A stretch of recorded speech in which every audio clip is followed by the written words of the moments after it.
आज का पहला सवाल है A B C and D purchase a gift worth 60 rupees.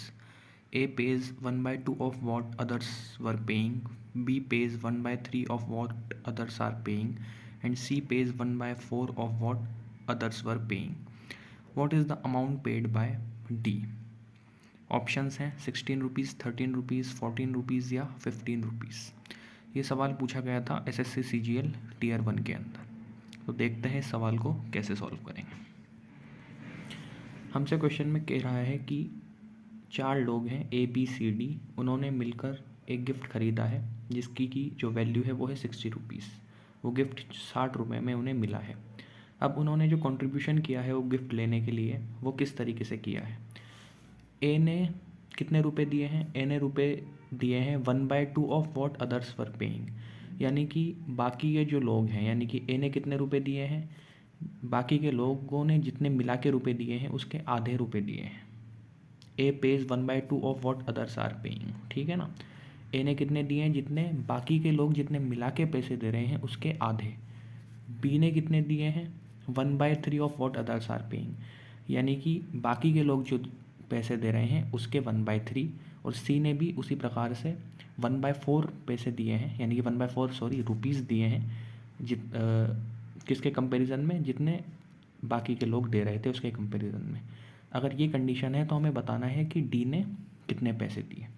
अब इसको कैसे सॉल्व करेंगे, तो हम इक्वेशंस बनाते हैं. तो हमने मान लिया कि ए बी सी डी ने कंट्रीब्यूट किए थे A B C small A small B small D rupees respectively, यानी कि ए ने किया था स्मॉल ए, बी ने किया था स्मॉल बी, सी ने किया था स्मॉल सी और डी ने किया था स्मॉल डी. तो इस तरीके से हमने कॉन्ट्रीब्यूशंस उनके मान लिए कि उनके कॉन्ट्रीब्यूशंस ये हैं ए बी सी डी. अब इसमें कहा गया है कि गिफ्ट कितने का है? 60 का है, तो ऑब्वियसली उनके कॉन्ट्रीब्यूशन मिला के 60 होने चाहिए. तो पहली इक्वेशन बनेगी A plus B plus C plus D equal to 60, ठीक है. उसके बाद में ए ने कितने रुपए दिए थे? ए ने दिए थे बाकी जितने दे रहे थे उसके आधे. अब बाकी कितने दे रहे हैं? ए के अलावा बाकी 3 लोग हैं बी सी डी, ठीक है ना. तो बी सी डी ने कितने दिए थे? हमने माना ही है कि उनके contribution small B small C small D है. तो उनका टोटल कॉन्ट्रीब्यूशन क्या हुआ? B plus C plus D, और उसके आधे रुपए ए ने दिए हैं. तो यानी कि इक्वेशन क्या बनेगी? A equal to 1/2 of B plus C plus D. इसी तरीके से बी ने कितने दिए थे? 1/3 दिए थे बाकी के कंपैरिजन में, जो बाकी के लोगों ने टोटल दिए हैं. अब बाकियों का टोटल क्या होगा? बी के अलावा कौन है? ए सी डी, तो 1/3 of A plus C plus D. और इसी तरीके से सी क्या हो जाएगा? उसने दिए थे 1/4, तो 1/4 of A plus B plus D. अब आप 4 इक्वेशन देख के घबराइए मत, इन्हें हम बड़ी आसानी से सॉल्व कर सकते हैं. कैसे करेंगे आसानी से सॉल्व? देखो यहाँ पे इस इक्वेशन में B plus C plus D आपको दिख रहा होगा, ठीक है. यहाँ पे भी आपको B plus C plus D दिख रहा है. तो हम क्या कर सकते हैं, इस इक्वेशन से ए की वैल्यू उठा के यहाँ पे रख सकते हैं. हमने अगर ए की वैल्यू उठा के रख दी तो हम ए का कंट्रीब्यूशन पता लगा पाएंगे, क्योंकि B plus C plus D क्या हो जाएगा, यहाँ से ए को यहाँ पे लेके जाएंगे तो 60 माइनस ए हो जाएगा, ठीक है ना. तो फर्स्ट सेकंड इक्वेशन से हमें क्या मिलेगा? B plus C plus D हो जाएगा 60 माइनस ए, ठीक है. और इस वैल्यू को हम यहाँ पे रख देंगे. हमने B plus C plus D क्यों निकाला? क्योंकि इस इक्वेशन में वो दे रखा था. तो हम यहाँ से निकालेंगे तो आएगा 60 माइनस ए, और इसको हम रखेंगे तो ये इक्वेशन क्या बन जाएगी? ए इक्वल टू 1/2 इंटू 60 माइनस ए. ये इक्वेशन बन गई. अब इसको हम सॉल्व करेंगे, इसको इधर लेके जाएंगे तो 2a, फिर इस a को, ये माइनस हो रहा है, इधर लेके आएंगे तो a ऐड हो जाएगा तो 3a होएगा, यानी कि 3a इक्वल टू 60. तो a कितना आएगा? 20. तो इस तरीके से a का कंट्रीब्यूशन बड़े आसानी से निकल चुका है 20. इसी तरीके से हम बाकी का भी कंट्रीब्यूशन निकाल लेंगे. अब यहाँ पे a plus C plus D है, तो इस इक्वेशन से हम a plus C plus D की वैल्यू उठा के यहाँ पे रख देते हैं. अब यहाँ से a plus C plus D की वैल्यू क्या आएगी? 60 माइनस बी आएगी. वही सिमिलर वैल्यूज़ आएंगी. यहाँ पे 60 माइनस ए आएगा, यहाँ पे 60 माइनस बी आएगा, सॉरी हाँ, यहाँ पे 60 माइनस ए आएगा, यहाँ पे 60 माइनस बी आएगा, और यहाँ पे 60 माइनस सी आएगा. तो आप सिमिलरली निकालोगे तो बी हो जाएगा 1/3 60 माइनस बी, और बी की वैल्यू आएगी 15. और उसी तरीके से सी निकालोगे तो 1/4 60 माइनस सी आएगा, सी की वैल्यू आ जाएगी 12. तो इस तरीके से ए का कॉन्ट्रीब्यूशन बी का 15 और सी का 12. अब हमें डी का कॉन्ट्रीब्यूशन बताना था. क्वेश्चन में क्या पूछा था? What is the amount paid by D. तो डी का कॉन्ट्रीब्यूशन क्या होगा?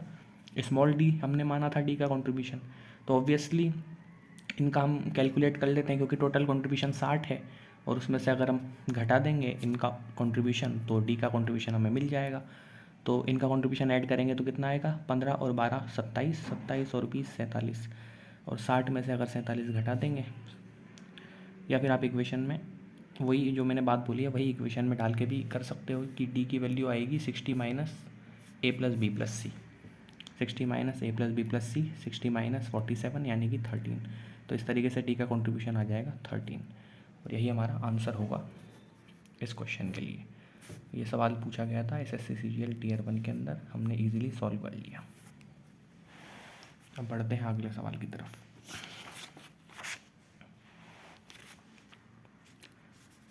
A rational number between 3/4 and 3/8 is, ये सवाल पूछा गया एसएससी सीजीएल टीयर 1 के अंदर।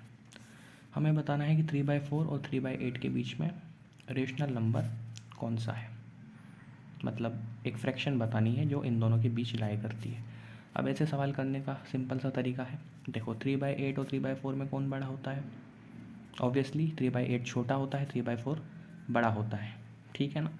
ये तो आप बेसिक सी बात है, आपको पता होगी। अब इन सवालों को करने का सिंपल तरीका क्या है, हमें इन दोनों के बीच में एक नंबर बताना है। बीच में नंबर बताने का क्या मतलब है, अब ये चूँकि ये छोटा नंबर है, ये बड़ा नंबर है, तो इनके बीच में बताना है, यानी कि जो हमें नंबर बताना है वो इससे बड़ा होना चाहिए और इससे छोटा होना चाहिए, ठीक है। तो answer should be greater than 3/8 and less than 3/4। अब लेकिन ये सवाल जिस तरीके के ऑप्शंस दे रखे हैं इस सवाल में, उसके कारण ये सवाल बहुत ही आसान बन चुका है। क्यों, क्योंकि 3/8 और 3/4 दोनों ही प्रॉपर फ्रैक्शंस हैं। प्रॉपर फ्रैक्शंस का मतलब होता है कि इनका न्यूमरेटर जो है वो छोटा है डिनोमिनेटर से, न्यूमरेटर जो है छोटा है डिनोमिनेटर से, ठीक है। जब भी ऐसा होता है तो वो फ्रैक्शन जो है वो 1 से छोटी होती है। अगर इम्प्रॉपर फ्रैक्शंस की बात करते हैं तो वो सभी 1 से बड़ी होती है। चूँकि ये प्रॉपर फ्रैक्शंस हैं, ये सभी 1 से छोटी होंगी। अगर ये 1 से छोटी है तो इनके बीच में कोई सा भी नंबर लोगे तो वो भी 1 से छोटा आएगा। लेकिन आप अगर ऑप्शंस देखोगे तो ऑप्शंस 4 में से 3 ऑप्शंस इम्प्रॉपर फ्रैक्शन है। 12/7 यहाँ पे न्यूमरेटर बड़ा है, यहाँ पे भी न्यूमरेटर बड़ा है और यहाँ पे भी न्यूमरेटर बड़ा है, यानी कि ये सभी तो 1 से बड़े हैं, इम्प्रॉपर फ्रैक्शंस हैं, इसीलिए ये तो आंसर हो ही नहीं सकते। अब ये नहीं हो सकते तो एक ही ऑप्शन बचा, तो ये आंसर हो जाएगा। तो आपको इसमें निकालने की भी ज़रूरत नहीं है, आप बस अगर ऐसे ही ऑब्ज़र्व करोगे तो डायरेक्ट आंसर ये आ जाएगा, ठीक है।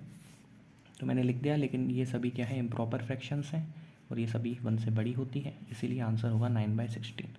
अगर ऑप्शन इस तरीके से नहीं दिए हुए होते तो फिर हमें कंपेयर करके देखना पड़ता, हमें कंडीशन लगानी पड़ती कौन सी वाली, ये वाली कि 3/8 से नंबर बड़ा होना चाहिए और 3/4 से छोटा होना चाहिए। तो हम सभी नंबर्स को 3/8 से कंपेयर करके देखते, फिर उस एलिमिनेट करते, फिर अगर कोई नंबर बच जाता तो फिर 3/4 से कंपेयर करते, फिर एलिमिनेट करते, उस तरीके से आंसर आता।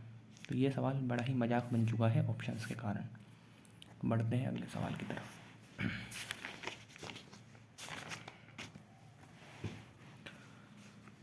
अगला सवाल, a tree increases annually by 1/8 of its height, up to how much height will it increase after 2 years if it stands today 64 centimetre high. यानी कि एक पेड़ है जो हर साल अपनी हाइट का 1/8 तो बढ़ जाता है, तो अगर आज के दिन वो 64 सेंटीमीटर का है तो अगले 2 साल में उसकी हाइट कितनी हो जाएगी, up to which height will it increase after 2 years, यानी कि 2 साल बाद उसकी हाइट कितनी इंक्रीज, मतलब कहाँ तक पहुँच जाएगी अगर आज उसकी हाइट 64 सेंटीमीटर है तो। ये सवाल पूछा गया था FCI assistant grade 3 north zone के अंदर। ये सवाल ऐसे तो इजी है, लेकिन फिर भी थोड़ी सी गलती हो सकती है इसमें। गलती क्या हो सकती है, इसमें कहा गया है कि 1/8 हाइट उसकी बढ़ती है हर साल। अब गलती ये हो सकती है कि कोई सोचेगा आज उसकी हाइट 64 सेंटीमीटर है, अच्छा 1/8 बढ़ती है हाइट, तो मतलब हर साल 1/8 बढ़ती है, तो अगले साल उसकी हाइट कितनी हो जाएगी, 64 का 1/8, यानी कि उसकी 8 सेंटीमीटर बढ़ चुकी होगी। और फिर अगले साल कितनी हो जाएगी हाइट, 64 का 1/8, यानी कि अगले साल भी 8 ही बढ़ेगी, तो 8 और 8 16, यानी कि 16 प्लस अभी हाइट 64 थी तो उसकी हाइट हो जाएगी 80। तो यानी कि 80 आंसर आना चाहिए, लेकिन 80 तो ऑप्शंस में दे ही नहीं रखा। तो ये गलती हो सकती है कि 1/8 हाइट बढ़ेगी, आप 64 का 1/8 निकाल दो। लेकिन इस क्वेश्चन का कहने का मतलब है कि a tree increases annually by 1/8 of its height, यानी कि प्रेजेंट में जो उसकी हाइट है उसका 1/8 बढ़ता है वो हर साल। तो अभी उसकी हाइट 64 सेंटीमीटर है, एक साल बाद तो ऑब्वियसली उसकी हाइट 8 सेंटीमीटर ही बढ़ेगी। तो मैंने लिख रखा है हाइट आफ्टर 1 ईयर कितनी होगी, अभी 64 है प्लस 1/8 बढ़ेगी 64 का, यानी कि 64 + 8 72 होगी। लेकिन अगले साल हाइट उसकी बढ़ेगी 72 + 1/8 ऑफ 72, क्योंकि उसकी हाइट जितनी होती है प्रेजेंट टाइम में उसकी 1/8 तो बढ़ती है। इस क्वेश्चन का ये मतलब है, इसका ये मतलब नहीं है कि जितनी इनिशियली जितनी हाइट थी उसका 1/8 तो बढ़ती है, जितनी प्रेजेंट में रहती है उसका 1/8 बढ़ जाती है अगले साल। तो एक साल के बाद हाइट कितनी थी 72, अब उसका 1/8 बढ़ेगी यानी कि 9 सेंटीमीटर, अब ऐड करेंगे तो 81 आएगा। तो ये छोटी सी मिस्टेक इस सवाल में हो सकती है, बाकी ये एक ईजी क्वेश्चन है जो पूछा गया था FCI असिस्टेंट ग्रेड 3rd में, और इसका आंसर आएगा 81, क्योंकि ये ऑप्शन 4। अब बढ़ते हैं अगले सवाल की तरफ। ये सवाल, इस सवाल में भी अगर आपने थोड़ा ध्यान नहीं दिया तो थोड़ी गड़बड़ी हो सकती है, और ये पूछा गया था SSC CPO के अंदर। If the difference between the reciprocal of a positive proper fraction, यही यहाँ पे सबसे इंपॉर्टेंट बात है, positive proper fraction and the fraction itself be 9/20 then the fraction is, यानी कि एक पॉजिटिव प्रॉपर फ्रैक्शन है, मैंने प्रॉपर फ्रैक्शन आपको बताया जहाँ पे न्यूमरेटर छोटा होता है डिनोमिनेटर से, एक पॉजिटिव प्रॉपर फ्रैक्शन है। हम क्या कर रहे हैं, उसका रेसिप्रोकल ले रहे हैं, रेसिप्रोकल लिया और वो फ्रैक्शन ली और उनका हमने डिफरेंस निकाला, और ये कह रहे हैं कि उसका डिफरेंस आ रहा है 9/20। तो हमें बताना है कि फ्रैक्शन क्या होगी। अब देखो, जब भी डिफरेंस लिखा हुआ होता है तो हमें नहीं पता कि हम किस ऑर्डर में माइनस कर रहे हैं। देखो, हम अगर फ्रैक्शन को f मान लेंगे तो उसका रेसिप्रोकल हो जाएगा 1/f। सिंपल सी बात है, अगर फ्रैक्शन है f तो रेसिप्रोकल हो जाएगा 1/f। लेकिन हमें निकालना है डिफरेंस। अब डिफरेंस दो तरीके से हो सकता है, या तो f - 1/f भी हो सकता है या 1/f - f भी हो सकता है।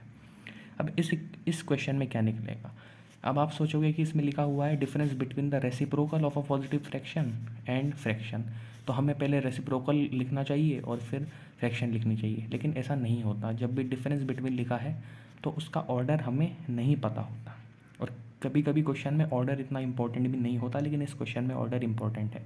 अगर आपने गलत ऑर्डर ले लिया तो आपका जो आंसर है वो नहीं आएगा, ठीक है।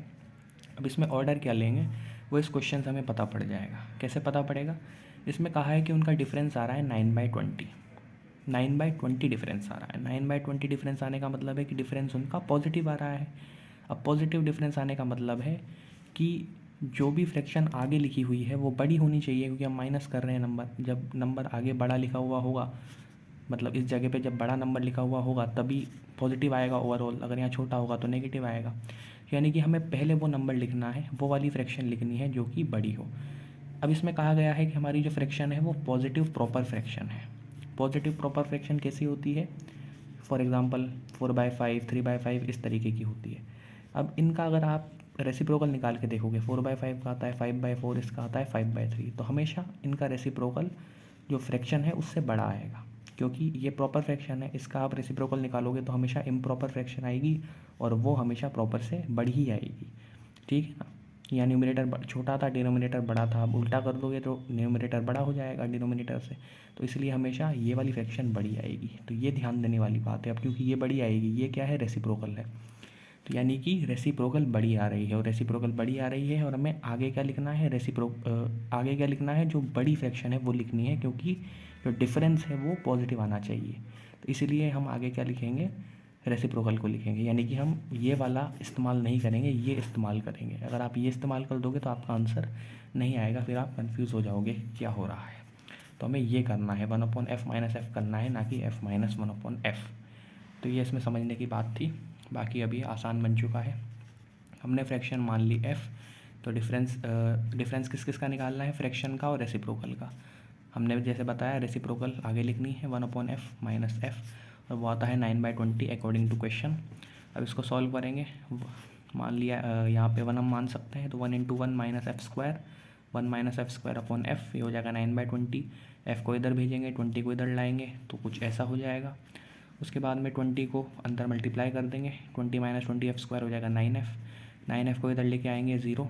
अब ये क्वाड्रेटिक इक्वेशन बन चुकी है, और हमें क्वाड्रेटिक इक्वेशन को सॉल्व करना है। अब हम क्वाड्रेटिक इक्वेशन की स्टैंडर्ड फॉर्म में कन्वर्ट करते हैं। देखो यहाँ पे एक्स स्क्वायर वाली जो या फिर एफ स्क्वायर वाली जो टर्म है वहाँ नेगेटिव आ रहा है, तो हम नेगेटिव हटाने के लिए नेगेटिव कॉमन ले लेते हैं। तो यहाँ आ जाएगा -20 + 20 f² + 9f। अब इस नेगेटिव को इधर 0 से डिवाइड कर देते हैं, तो हमारा बचेगा 20f² + 9f - 20। अब ये क्वाड्रेटिक इक्वेशन की स्टैंडर्ड फॉर्म है, इसको हम सॉल्व करते हैं। इसको आप सॉल्व करोगे तो 9f को आप लिख सकते हो 25f - 16f - 20 = 0। अगर आपको सॉल्व करना नहीं आता क्वाड्रेटिक तो आप देख लेना कैसे सॉल्व करते हैं, मैं आपको यहाँ नहीं बता रहा अभी। तो आप कॉमन लोगे तो आएगा 5f 4f + 5 - 4 4f + 5, फिर 4f + 5 दोनों में कॉमन आ जाएगा, तो यहाँ बचेगा 5f - 4 और 4f + 5। आप f निकालोगे तो आएगा 4/5 या फिर -5/4। लेकिन अब देखो इसके दो आंसर आ रहे हैं, लेकिन हमसे कहा गया था कि जो हमारी फ्रैक्शन है वो एक पॉजिटिव प्रॉपर फ्रैक्शन है, तो हमारा आंसर तो हमेशा पॉजिटिव आना चाहिए, लेकिन यहाँ नेगेटिव भी आ रहा है, तो इसका मतलब है ये आंसर तो नहीं हो सकता। आंसर केवल यही होगा क्योंकि यही पॉजिटिव प्रॉपर फ्रैक्शन है। ठीक है, तो मैंने यहाँ लिख दिया but f is always greater than 0 according to question. तो इसलिए हमारा आंसर जो है वो ये नहीं होगा, ये ही होगा, हमारा आंसर हो जाएगा 4/5। तो इस तरीके से इस क्वेश्चन को सॉल्व करेंगे थर्ड। तो इसमें थोड़ी सी कॉन्सेप्चुअल बात थी जो समझने की थी। मिलते हैं अगले वीडियो में।